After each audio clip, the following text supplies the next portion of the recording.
السلام عليكم ورحمة الله.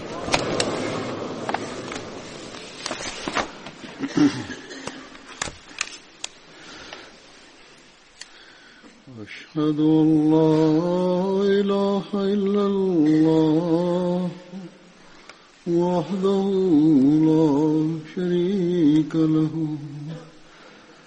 وأشهد أن محمدا عبده ورسوله أما بعد فأعوذ بالله من الشيطان الرجيم بسم الله الرحمن الرحيم الحمد لله رب العالمين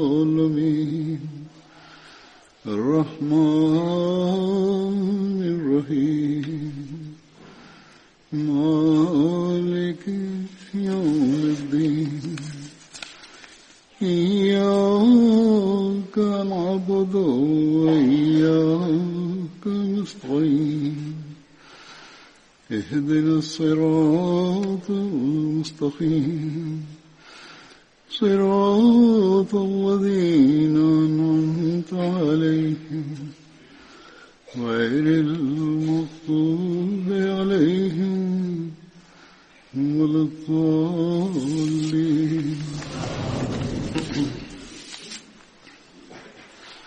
Sot do të përmend sahabin e profetit sallallahu alaihi wasallam që quhet Hazret Usman bin Maz'uni, që mori pjesë në betejën e Bedrit.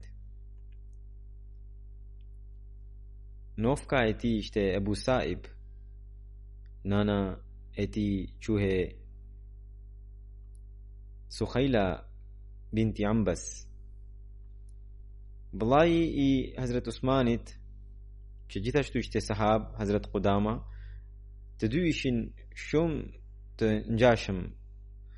Ata vinin nga fisi Banu Jamha i Qurayshve të Mekës.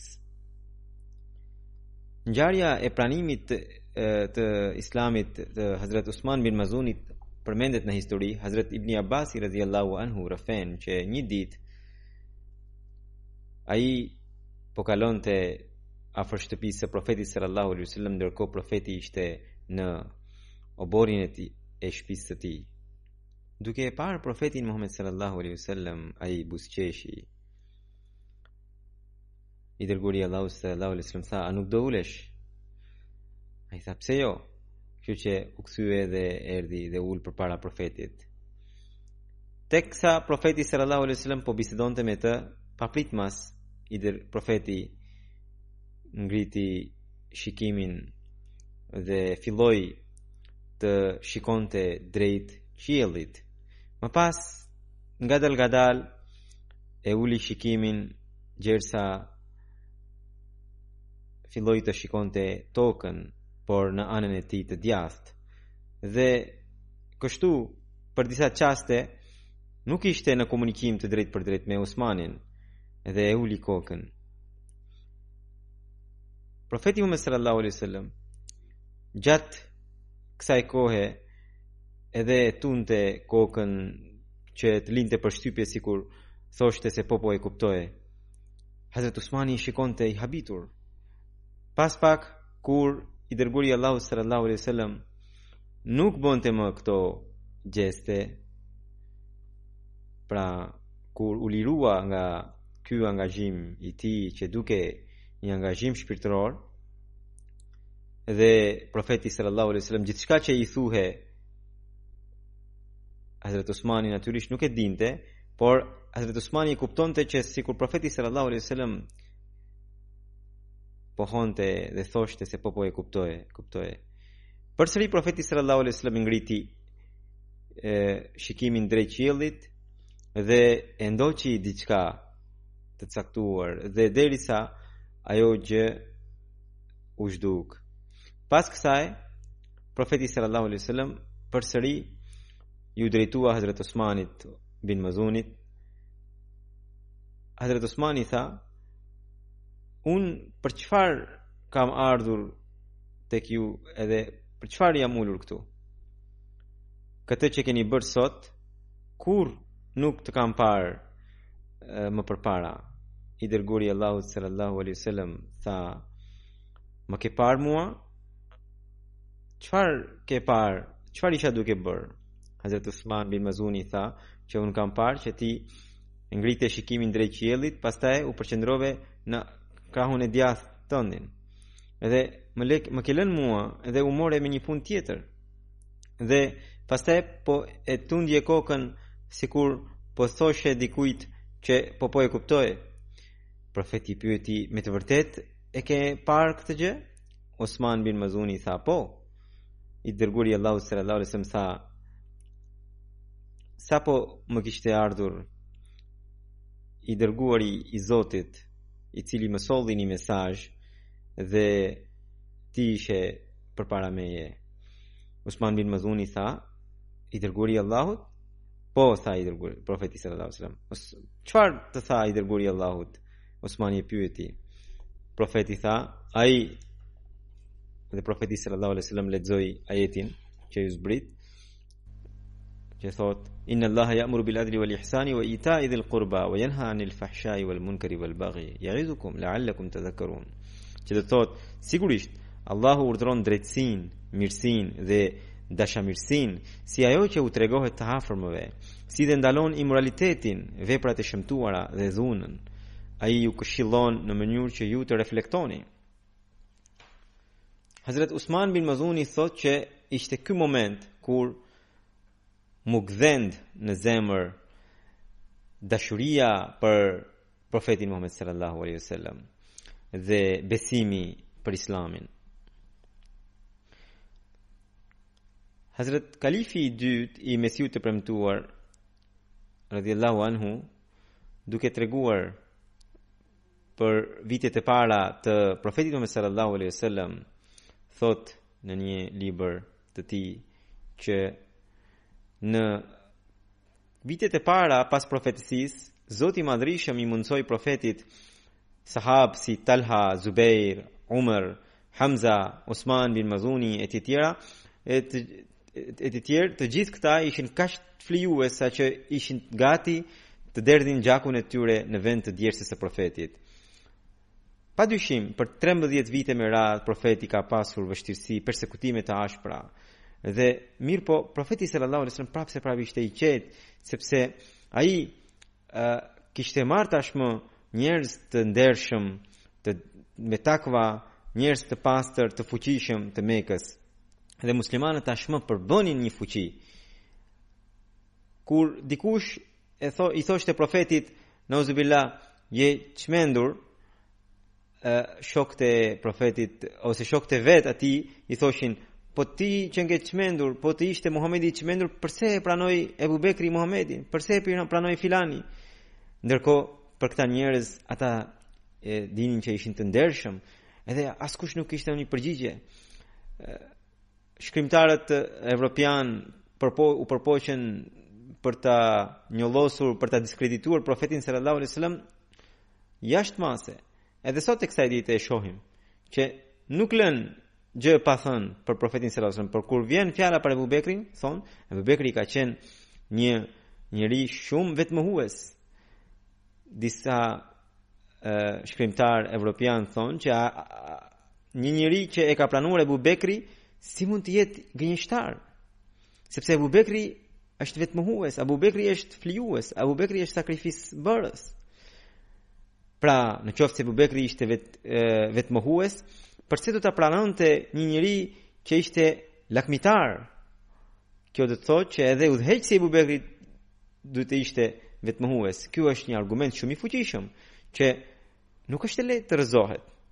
Hazrat Kalifi i dytë të njëjtën gjë e lidhi edhe me Hazrat Mesiun e premtuar alayhis salatu wassalam, duke thënë që edhe Mesiu i premtuar alayhis salatu wassalam ne shohim që njerëzit thonë se nauzubillah ishte ignorant.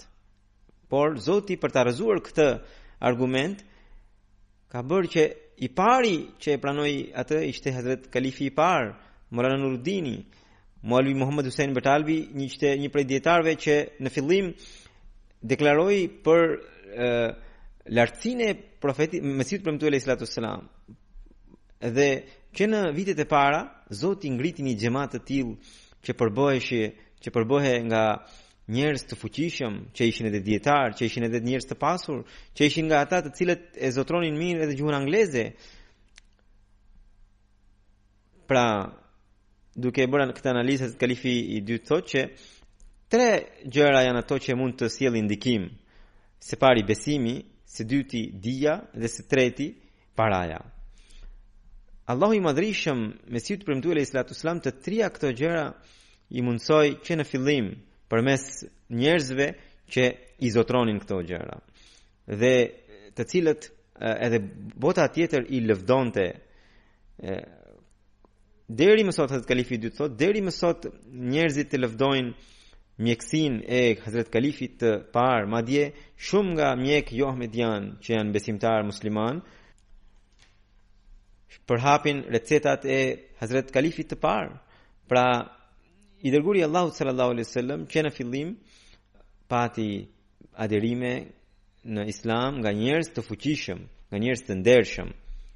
Zemrat e mohuesve gjithnjë digjeshin nga zilia, duke përmendur këtë fakt Hazrat Kalifi i dytë i Xhamatit Musliman Ahmedia thot në një libër tjetër, Allahu i madhrishëm bëri që zemrat u digjeshin mohuesve dhe ata nuk gjenin asnjë mjet se si ta shuanin këtë zjarr zilie, sepse nuk kishte fis të ndershëm antarët e cilit të mos i kishin pranuar profetin Muhammed sallallahu alaihi wasallam. Hazrat Zubairi ishte nga një fis i madh, Hazrat Talha ishte nga një fis i madh, Hazrat Omeri ishte nga një fis i madh, Hazrat Osmani ishte nga një fis i madh, gjithashtu Hazrat Usman bin Mazuni përkiste një fis të madh. Po ashtu Hazrat Amr bin As e pranoi Islamin dhe Khalid bin Walidi që më vonë pranoi Islamin përkisnin një fis shumë të madh. Asi ishte kundërshtari i profetit, por djali i tij Amr e pranoi Islamin. Walidi ishte kundërshtari i profetit, por djali Khalidi e pranoi Islamin. Kështu që mira muslimani ishin të tillë që ishin të fuqishëm dhe që e dorëzuan veten te këmbët e profetit sallallahu alaihi wasallam dhe ata u bën gati për të luftuar baballarët e tyre. Hazrat Usman bin Mazuni bëri hijret drejt Abisinis dhe më pas u kthye në Mekë, edhe kjo përmendet në histori, siç ju kam treguar që Hazrat Usman bin Mazuni ishte ndër ata të cilët pra ndër të parët që pranoi Islamin. Ibn Ishaku thotë që ai ishte i 14-ti, pra pas 13 vetash ai ishte që pranoi Islamin. Ai bashkë me të birin Saib mërgoi në Abisini dhe gjatë të qëndrimit kur mori vesh që Kurejshët e pranuan Islamin, gjë që ishte një lajm i rrem, u kthye drejt Mekës. Ibn Ishaku thotë që kur mërgjimtarët e Abisinis pra u kthyen drejt Mekës sepse Mekasit pra u përhap lajmi që Mekasit ranë në sejdë për Allahun dhe këtë ju kam shpjeguar më përpara, edhe ata u nisën për të kthyer në Mekë, por kur mbritën afër Mekës e kuptuan realitetin që gjithçka ishte një fars. Atëherë ata u ndaluan atje, disa u morën në ndore të Mekasve, disa të tjerë prisnin që dikush t'i merrte në mbrojtje. E njëjta gjë ishte edhe me Hazrat Usman bin Mazuni. Pra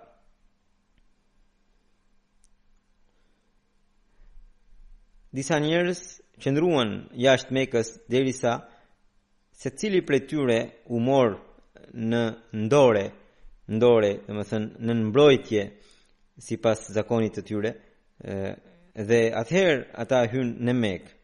Hazrat Usman bin Mazuni radhiyallahu anhu u mor në mbrojtje nga Walid bin Mughira. Ibn Ishaku thotë që kur Hazrat Osmani pa që i dërguari Allahut sallallahu alaihi wasallam dhe sahabët e tij po sfiliteshin, persekutoheshin, njerëzit i rrifnin dhe u bonin mizori pa pushim, dhe ndërkohë ai ishte nën mbrojtje të Walid bin Mughairas, natë e ditë i rinte i qetë në shtëpinë e tij, kjo nuk u pëlqeu, këtë nuk e pëlqeu. Dhe sedra e tij nuk e lejoi që ai të rinte kështu dhe tha: "Pasha Zotin, un po jetoje natë e ditë në paqe, kurse njerëzit e mi dhe profeti sallallahu alaihi wasallam po persekutohet në rrugën e Allahut." Edhe kjo tregon që padyshim un kam ndonjë dobësi. Këto ishin fjalët e Hazrat Osmanit, kështu që ai shkoi tek Walid bin Mughira. Walidi ishte një kundërshtar i profetit dhe tha: "O Abu Abdushams, kjo ishte nofka e Walidit. Ti e ke kryer detyrën.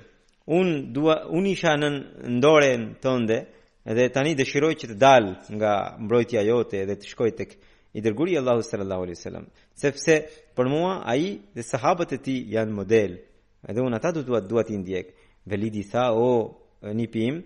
Walidi ishte shok i ngushtë i babait të tij dhe kështu që tha: "O nipi im, ndoshta ti ke pasur ndonjë problem nga ana ime, mos vall që u poshtrove ose pate ndonjë vështirësi duke qëndruar në mbrojtjen time?" Ai tha se jo, kurse si.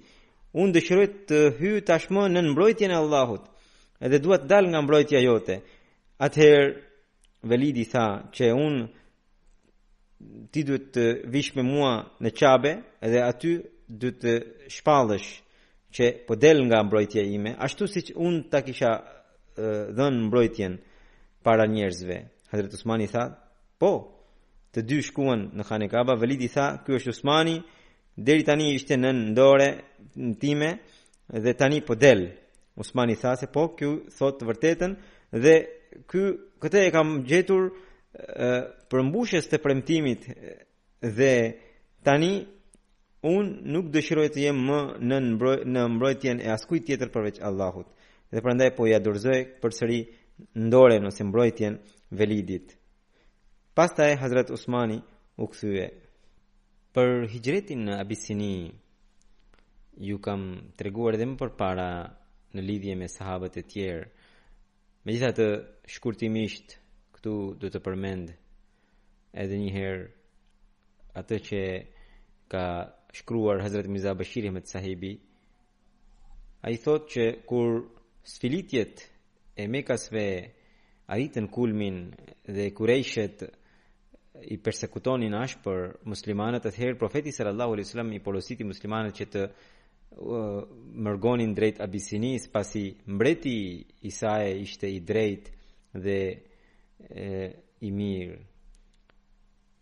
dhe nuk u bën mizori njerëzve tjerë. Abisinia, që gjithashtu quhet Etopia ose Habsha, gjendet në kontinentin afrikan në verilindje dhe është ballë për ballë pjesës jugut të Arabisë. Dhe mes tyre ndan deti Kuq dhe mbreti quhe Najashi dhe deri më sot Hazrat Mirza Bashir Sahibi thotë që deri më sot ashtu quhet. Në atë kohë Najashi asaj kohe ishte Ashama, i cili ishte një mbret i drejtë dhe i kthjellët dhe i fuqishëm. Pra, kur muslimanët nuk dorënin dot sfilitjet e persekutimet e Kurejshve, i dërguari i Allahut sallallahu alaihi wasallam i porositi që kushdo që ka mundësi të mërgonte drejt Abisinis. Pas saj, në muajin Rajab, në vitin 5 pas profetësisë, 11 burra dhe 4 gra mërguan drejt Abisinis. Më të famshmit prej tyre ishin Hazrat Usman bin Affan dhe bashortja e tij Ruqayya, pra e bia e profetit sallallahu alaihi wasallam, Abdurrahman bin Aufi, Zubair bin Al-Awami, Abu Huzaifa bin Atba, Usman bin Maz'uni, Mus'ab bin Umairi, Abu Salma bin Abdul Asad dhe bashortja e tij Ummi Salma. Dhe Mirza Bashir Ahmed Sahibi vijon që është e çuditshme që ndër mërgjimtarët e parë, shumica ishin ata të cilët u përkisnin fiseve të fuqishme, Kurejshve, dhe pak ishin ata që ishin të dobët. Kjo tregon dy gjëra. Së pari, edhe njerëzit e fuqishëm që e pranuan Islamin nuk ishin të lirë nga persekutimet e Kurejshve. Dhe së dyti, njerëzit e dobët, siç ishin Sklever dhe të tjerë, nuk kishin mundësi as të mërgonin në Abisini. Hazrat Kalifi i dytë, radhiyallahu anhu, e tregoi këtë ngjarje në mënyrën e vet, dhe jo vetëm këtë, por edhe atë të Osman bin Mezunit, se si ai hyn në dorë të Velid bin Mughairas dhe pastaj del,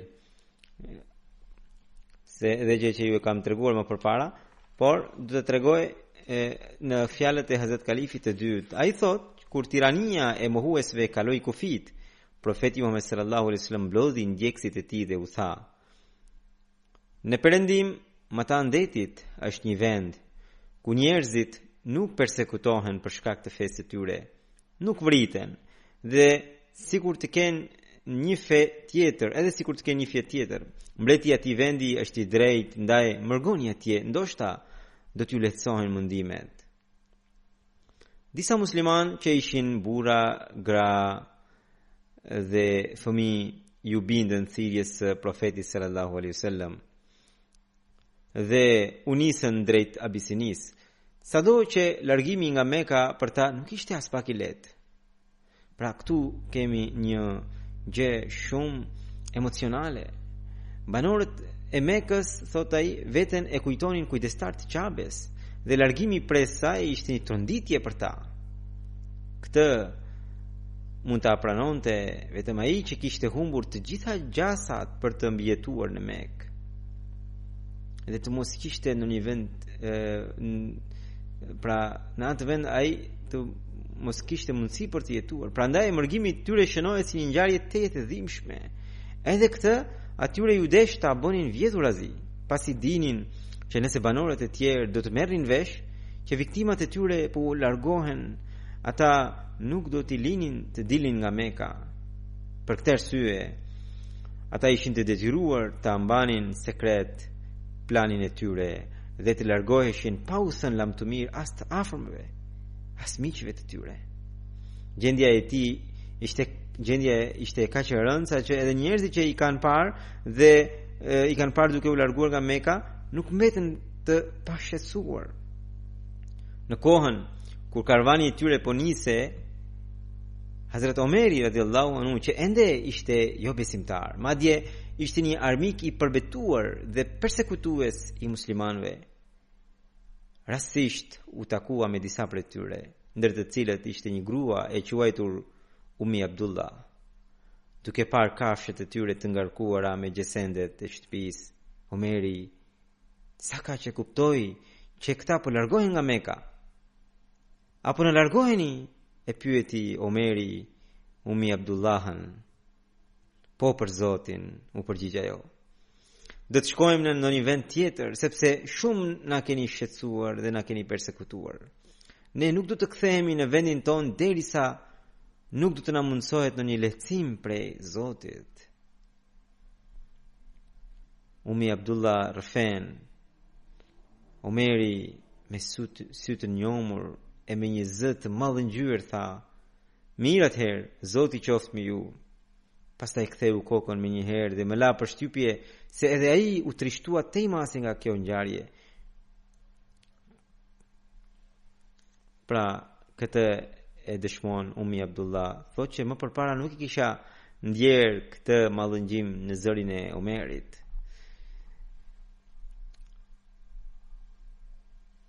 Kur banorët e Mekës e morën vesh mërkimin e bashkëdhetarëve, ata i ndoqën deri në Bregdet, por nuk i kapën dot, sepse karvani i tyre tashmë ishte nisur në drejtim të Abisinis. Mekasit vendosën të dërgojnë një delegacion të mbreti i Abisinis për ta ngërmuar atë kundër muslimanëve dhe për t'ia mbushur mendjen që ai t'ia dorëzonte muslimanët Mekasve dhe gjithashtu t'i ndëshkonte ata për shkeljen që kanë bërë duke u ikur dënimeve të shpallura kundër tyre nga krerët e Mekës. Në delegacionin mori pjesë edhe Amr bin al-As, i cili më vonë do të bëhe musliman. Madje nën komandën e tij do të fitohe Egjipti. Pra, të dyja palët, edhe muslimanët edhe Amr bin al-Asi, i treguan mbretit që cila është e vërteta sipas tyre. Mbreti u bind nga deklaratat e muslimanëve dhe vendosi që të mos i kthente muslimanët. Dhe më pas ata përhapën lajmin që Mekasit u bën musliman, dhe në atë kohë vetëm nga kjo mënyrë ata muslimanë që ishin mërguar u vendosën të ktheheshin, por shumë shpejt e kuptuan që lajmi ishte i rrem. Disa u kthyen përsëri në Abisini e disa të tjerë qëndruan në Mekë në dorën e ndonjë prej krerëve të Mekës. Njëri prej tyre ishte pikërisht Osman bin Mazuni. Ndër ata që qëndruan, djali një pasaniku të shquar të Mekës, Velid bin Mughira, një mik i babait të tij, e mori në streh Osmanin, ku ai do të jetonte i qetë.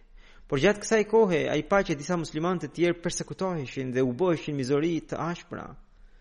Osmani ishte një djalë me sedër.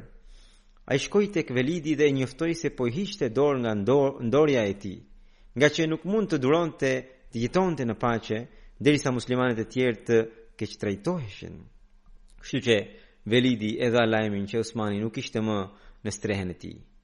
Pas kësaj ngjarje, një ditë poeti i fammadh arab Lebidi ishte i pranishëm te krerët e Mekës dhe po u lexonte vargjet e tij. Kur ai recitoi vargun wa kullu na'imin la mahalata za'ilun, domethënë çdo bekim do të zhduket përfundimisht, Osmani e ndërpreu duke thënë: "Jo, bekimet e xhenetit janë të përhershme." Pra, edhe ai e ndërpreu me një varg tjetër që ishte në të njëjtën rrim. Lebidi ishte një njeri i shquar, i zemëruar nga këto fjalë, ju drejtua krerëve të Mekës: "O Kurejsh, miku juaj nuk po shtrohe më përpara në këtë mënyrë. Çfarë është kjo risi?" Dikush ju përgjigj: "Mos ia vërveshin, ai është një budalla." Por Osmani e përsëriti qëndrimin e tij dhe tha që ky nuk është budallallëk, por e vërtet. Një njeri u ngrit dhe duke i rënë me gruq të Osmanit, i dëmtoi njërin sy. Edhe Velidi ishte i pranishëm në atë mbledhje. Babane e Osmanit e kishte mik të ngushtë dhe nuk mundi ta duronte gjendjen e rëndë të djalit të shokut të ndjerë. Osmani nuk ishte më nën strehimin e tij dhe për këtë arsye, sipas zakoneve të Mekës, ai nuk mund ta mbronte as pak. Sa i zemëruar, aq edhe i trishtuar i drejtua Osmanit: "O djali vëllait tim, syri yt do të shpëtonte për Zotin nëse do të vazhdoje të ishe në strehimin tim të fuqishëm, por ti vetë psove këtë dëm duke dal nga mbrojtja ime. Mos vajto për fatin e syrit tim," i ktheu Osmani. "Unë vetë dëshiroja këtë, madje edhe syri im tjetër që është i shëndosh, po qanë se përse nuk i ndodhi e njëjta gjë edhe atij. Mua më mjafton modeli i profetit Muhammed sallallahu alaihi wasallam, nëse ai heq vështirësi, pse unë jo? Mua më mjafton mbrojtja e Zotit," tha Osmani Velidit.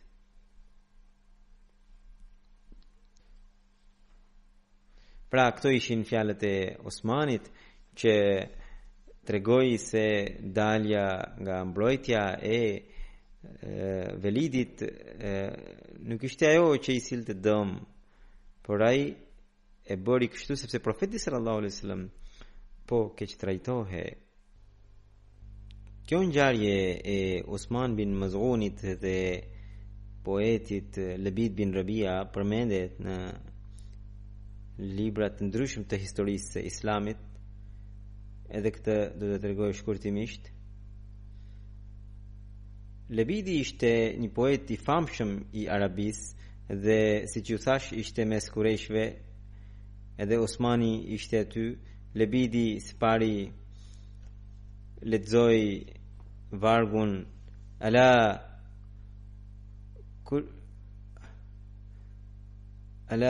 kullu ma khala Allah batilun. Mëthën dijeni çdo gjë përveç Allahut është e rreme.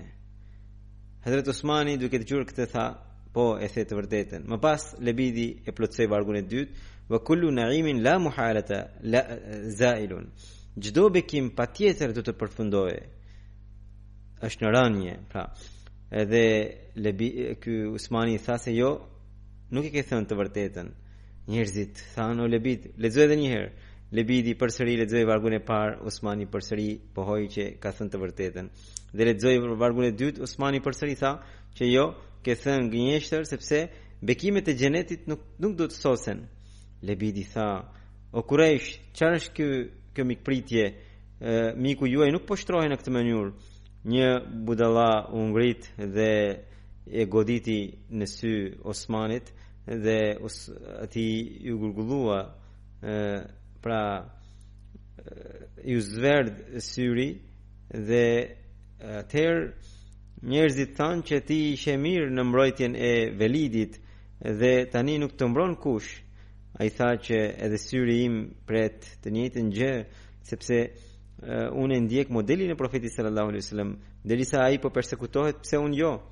Velidi tha, o nip, çfarë të ndodhi që më dole nga mbrojtja ime, ishe i sigurt? Atëherë Osmani edhe ati tha të njëjtën gjë dhe tha që unë dëshiroj të ndjek modelin e profetit sallallahu alaihi wasallam. Kur ai po persekutohet, pse të shpëtoja unë?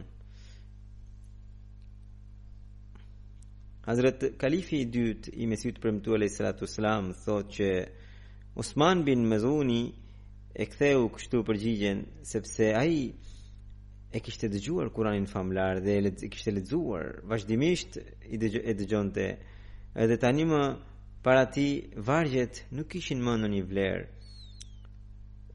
Madje edhe Lebidi, pra ky poeti famshëm, më vonë do të bëhej musliman, edhe ai ndoqi të njëjtën gjë. Hoqi dorë nga poezia. Më vonë Hazrat Omeri shkroi guvernatorit dhe kërkoi që t'i dërgonte poezi të reja të poetëve të famshëm musliman. Atëherë edhe Lebidi ju kërkua e njëjta gjë. Lebidi në vend të shkruante vargjet e tij, shkroi disa ajete të Kuranit dhe ja dërgoi Umerit radhiyallahu anhu, atëherë ishte kalifi i kohës. Hazrat Osman radhiyallahu ta'ala anhu, Osman bin Mazuni pra, ka pasur lidhje të ngushtë me profetin sallallahu alaihi wasallam, një lidhje plot dashuri. Përmendet që kur ai ndroi jetë, profeti sallallahu alaihi wasallam e puthi dhe atij i lutonin syt.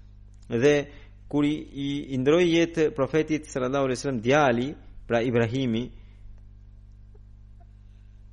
dhe profeti sallallahu alaihi wasallam duke u drejtuar atij tha, alhiq bi selfina as-salih Osman bin Maz'un, do me thënë shko dhe bashkohu me të parët tanë të dëlir Osman bin Maz'unin.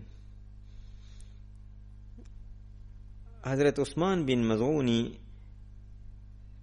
mërgoi drejt Medinës si gjithë sahabët e tjerë, dhe kjo ngjarje përmendet në histori. Ai mërgoi bashk me të vëllain Hazret Qudama bin Maz'un dhe vëllain tjetër Hazret Abdullah bin Maz'un dhe djalin Hazret Saib bin Usmanin, dhe qëndruan në shtëpinë e Abdullah bin Salma Gjilani, sipas një rrëfimi tjetër në shtëpinë e Hazret Hazam bin Vadia. Muhammad bin Amr Waqdi tregon që familja Maz'un ishte ajo që bashkërisht, pra edhe burra, edhe gra, edhe fëmijët mërguan në Medinë, pra hijretin e bën bashkërisht. Hazrat Umi Ala tregon që kur i dërguari Allahut sallallahu alaihi wasallam erdhi, atëherë ansarët donin që ai të qëndronte tek shtëpia e tyre, pra Hazrat Osmani. Atëherë profeti sallallahu alaihi wasallam hodhi short dhe Osman bin Mazuni ra në shtëpinë tonë. e thot kështu Ummi Ala. Hazrat Usman bin Mazuni, profeti sallallahu alaihi wasallam vendosi vllazëri mes Hazrat Usman bin Mazunit dhe mes Hazrat Abu Haytham bin Tayhanit. Hazrat Usmani mori pjesë në betejën e Bedrit dhe ai ishte një njeri shumë i përshpirtshëm, adhuronte shumë Zotin, shpesh agjeronte, e ruante veten larg dëshirave dhe grave. Madje shkoi tek i dërguari i Allahut sallallahu alaihi wasallam dhe i kërkoi që ai donte të tredhte veten dhe profeti sallallahu alaihi wasallam nuk e lejoi. Kjo përmendet në histori e kitab Asadul Ghaba. Një rrëfim që përmendet që Hazrat Usman, bashortja e Hazrat Usman bin Mazunit erdhi tek bashortet e profetit sallallahu alaihi wasallam dhe ajo ishte me flokë të shpërpurishur dhe në një gjendje shumë modeste. Bashortet e profetit sallallahu alaihi wasallam i thanë: "Ç'është kjo? Pse je kështu? Pse nuk e zbukuron veten? Burri yt është i pasur edhe jo, pra do të thoshte që ti mund ta bësh shpenzime, nuk je e varfër." Atëherë ajo tha që Hazrat Usmani nuk është për mu. Ajo tha që u tha bashortëve të profetit sallallahu alaihi wasallam që ne nuk kemi ndonjë pjesë nga pasuria e Hazrat Usmanit. Pse? E pyetën bashortët e profetit sallallahu alaihi wasallam. Ajo tha që sepse Osmani gjatë natës adhuron Zotin dhe gjatë ditës agjeron dhe nuk ka ndonjë vëmendje drejt meje. Bashortët e profetit sallallahu alaihi wasallam, kur erdhi profeti sallallahu alaihi wasallam, ju ankuan dhe treguan se Osmani sillet kështu. Atëherë i dërguari Allahu sallallahu alaihi wasallam e kërkoi Osmanin dhe pyeti duke thënë që kë ke model, ose pyeti a ke model në qenien time që ti ta ndjekësh. Hazrat Osmani tha: ty të fliofshin prindrit e mi, o i dërguari Allahu sallallahu alaihi wasallam, unë madje kërkoj modelin tënd. Atëherë profeti sallallahu alaihi wasallam thotë që pse nuk e ndjek modelin tim? Ti duhet të agjërosh, por edhe duhet të heqësh dorë nga agjërimi. Ti mund të adhurosh Zotin gjatë natës, por edhe duhet të flesh. Dhe më pas tha: edhe syt e tu kanë të drejtën ndaj teje, edhe trupi yt ka të drejtën e vet, edhe familja jote ka të drejtën e vet, edhe bashortja jote ka të drejtën e vet ndaj teje, edhe fëmijët e tu kanë të drejtën e tyre për ndaj teje. Dhe prandaj edhe falu, edhe fli, edhe agjëro, por edhe disa ditë pusho. Më vonë një ditë erdhi përsëri bashortja e Hazrat Osmanit tek gratë e profetit sallallahu alaihi wasallam dhe ajo ishte parfumosur, edhe bashortet e profetit sallallahu alaihi wasallam i than: pas ke dal si nuse. Atëherë ajo tha se po, edhe unë e kam atë që kanë gratë e tjera muslimane. Pra do të thoshte që bashorti i saj tashmë i kushton vëmendje. Hazrat Aisha radhiyallahu anha rafën që i dërguari Allahu sallallahu alaihi wasallam e thirrje Usman bin Mazunin, pra në një rrëfim tjetër, dhe tha që ti duhet ta ndjekësh rrugën time. Dhe ai Usmani tha se o i dërguari Allahut, unë rrugën tënde e kërkoj. I dërguari Allahu sallallahu alaihi wasallam tha që atëherë unë flej, unë edhe flej edhe falem, unë edhe agjëroj edhe nuk agjëroj, unë edhe martohem me gra. Dhe tha: o Osman, ki frikë ndaj Allahut, sepse edhe gruaja jote ka të drejtën e saj, dhe edhe miku që vjen në shtëpi e ka të drejtën e vet, edhe trupi yt ka të drejtën e tij. Prandaj disa ditë agjëro dhe disa ditë mos agjëro. Hazrat Mirza Bashir Ahmed Sahibi thotë që në Buhari përmendet një rrëfim nga Hazrat Saad bin Abi Waqqasi që Hazrat Usman bin Mazuni i kërkoi leje profetit sallallahu alaihi wasallam të kalonte jetë murgërie dhe të hiqte dorë nga dëshirat, madje edhe nga jeta bashkëshortore. Dhe profeti sallallahu alaihi wasallam nuk e lejoi. Ky hadith përmendet në Buhari që profeti sallallahu alaihi wasallam i erdhi Usman bin Mazuni dhe i kërkoi të kalonte jetë murgërie për vete. Edhe profeti sallallahu alaihi wasallam nuk e lejoi. Ky hadith përmendet në Kitabun Nikah të Buhariut. Hazrat Mirza Bashir Ahmed Sahibi dhe në rrëfim thuhet që në qoftë se profeti sallallahu alaihi wasallam do të jepte leje, rrëfimtarët thonë se edhe ne do ta bënim të njëjtën gjë, do të hiqnim dorë nga dëshirat e kësaj bote. Hazrat Mirza Bashir Ahmed Sahibi vijon që Usman bin Mazuni vinte nga fisi Banu Jamah dhe ishte një njeri shumë sufist dhe ai kishte hequr dorë nga alkooli, nga pirja e alkoolit që në kohën e jahilietit para se të pranonte Islamin. Dhe kur erdhi në Islam donte të kalonte jetë murgërie, por Islami dhe profeti sallallahu alaihi wasallam nuk e lejuan. Pra Islami thotë që duhet të jetojmë në këtë botë, duhet të përfitojmë nga bekimet e Allahut, por duke e kujtuar Allahun. Atë duhet ta kemi parasysh gjithmonë. Hazrat Qudama bin Maz'uni rëfen që Hazrat Umar bin Khattabi u ndesh me Hazrat Usman bin Maz'uni një ditë gjatë rrugës, kur të dy ishin në devet e veta. Ata u takuan në një lëndin të quajtur Asaja, e cila është 70 milje larg Medinës në drejtim të Gjahfas. Kështu që deveja e Hazrat Omerit e shtypi pak deven e Hazrat Usmanit radhiyallahu anhu. I dërguari Allahu sallallahu alaihi wasallam ishte shumë përpara në të karvan. Atëherë Usman bin Mazuni tha: ja ghaliqul fitna,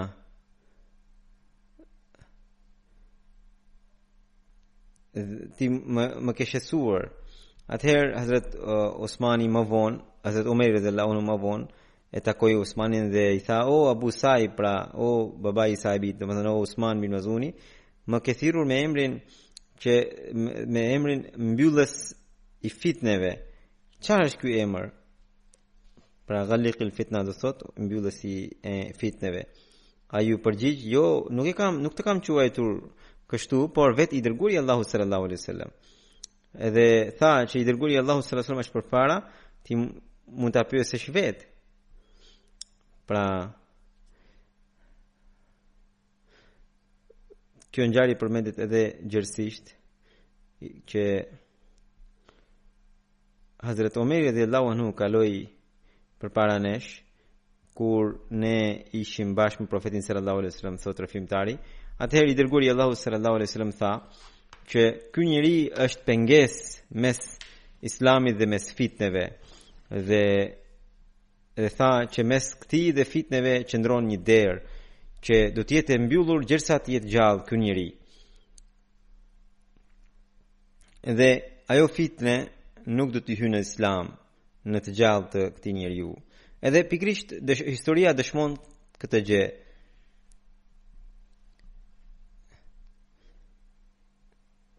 Dhe fjalët që shqiptoi Hazrat Usman bin Mazuni për Umar bin Khattabin që ghaliqil fitna, dua ta shpjegoj edhe këtë. Hazrat Huzaifa radhiyallahu anhu tregon që ne një herë ishim në praninë të Hazrat Omerit radhiyallahu anhu kur ai ishte kalif. Ai pyeti: kush mund të më tregojë në lidhje me fitnet siç ka treguar profeti sallallahu alaihi wasallam? I thash: unë, sepse i mbaj mend ashtu siç ka thënë profeti sallallahu alaihi wasallam. Hazrat Omeri tha që tregohesh i guximshëm për të cituar fjalët e profetit. I thash: po, unë i mbaj mend fjalë për fjalë. Atëherë na thuaj, më tha Hazrat Omeri. Thash: njeriu e sprovon gruaja e tij, pasuria e tij, fëmijët e tij dhe fëmijët e tij. Edhe këtë sprov ai mund ta evitojë përmes namazit, përmes sadakas, përmes veprave të mira, përmes urdhërimit të mirave dhe ndalimit të këqijave.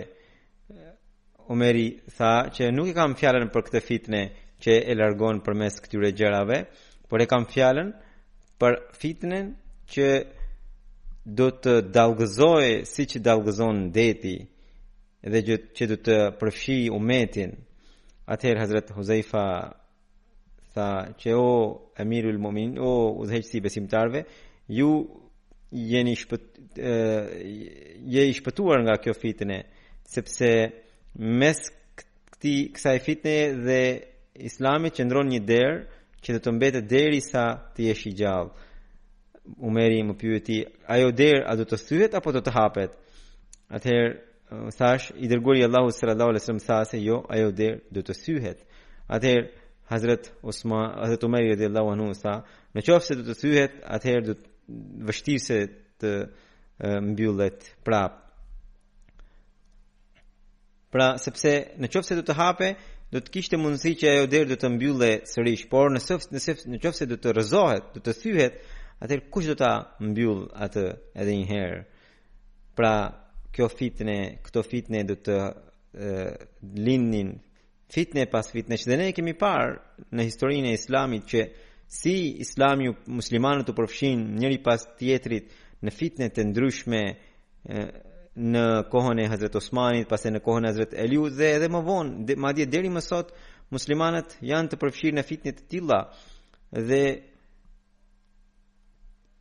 pavarësisht se Zoti i Madhërisëm ka dërguar tashmë një mur të fuqishëm, por muslimanët nuk dëshirojnë të vinë në mbrojtjen e atij muri. Atë Zoti i Madhërisëm dërgoi Mesionin premtuar sallallahu alaihi wasallam në formën e një muri, në formën e një dere të fuqishme për t'i larguar këto fitne. Dhe Zoti i Madhërisëm na ka mundsuar këtë bekim. Ne duhet të lutemi që ne të jemi të mbrojtur gjithmonë rreth këtij muri. Sidoqoftë, kështu ata po bisedonin. Atëherë Hazrat Umeri tha që kjo fitne do të thosë se nuk do të mbyllet derisa dera do të thyhet. Atëherë njerëzit që ishin ulur atje pyetën Huzaifan që Omeri a e njifte atë fitne? Hazrat Huzaifa tha se po e njifte mu ashtu siç ne e njohim se nesër, pra pas ditës vjen nata, pra e njifte shumë mirë. Hazrat Usman bin Maz'uni radhiyallahu anhu ishte muhaxhiri i parë i cili ndroi jetë në Medinë. Ai ndroi jetë në vitin e dytë pas hijretit. Sipas disave, ai ndroi jetë 22 muaj pas betejës së Bedrit. Dhe ai gjithashtu ishte i pari që do të varrose në Jannatul Baqi, pra në vrezën e xhenetlive. Në lidhje me Hazrat Usmanin ka edhe disa gjëra tjera që inshallah taala në xhuman tjetër do t'i përmend. Alhamdulillah nahmaduhu wa nasta'inuhu wa nastaghfiruhu wa nu'minu bihi wa natawakkalu alayhi wa na'udhu billahi min shururi anfusina wa min sayyiati a'malina. من يهده الله فلا مضل له ومن يضلل فلا هادي له